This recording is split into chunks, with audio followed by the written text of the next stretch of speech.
A 34-year-old Lebogang was driving home on Sunday, the 9th of November 2025, when her car broke down.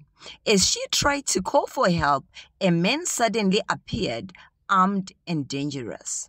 He knocked on her window with the gun, ordering her to get out. The suspect tried to start her car but failed, then forced Lebogang to do it herself. As soon as the car started, she tried to escape, but moments later, gunshots echoed in the night.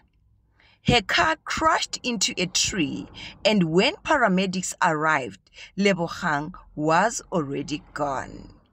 Police have opened a murder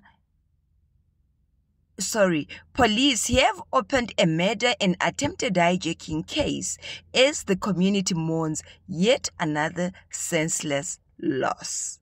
Rest in peace, Lebogang, gone too soon.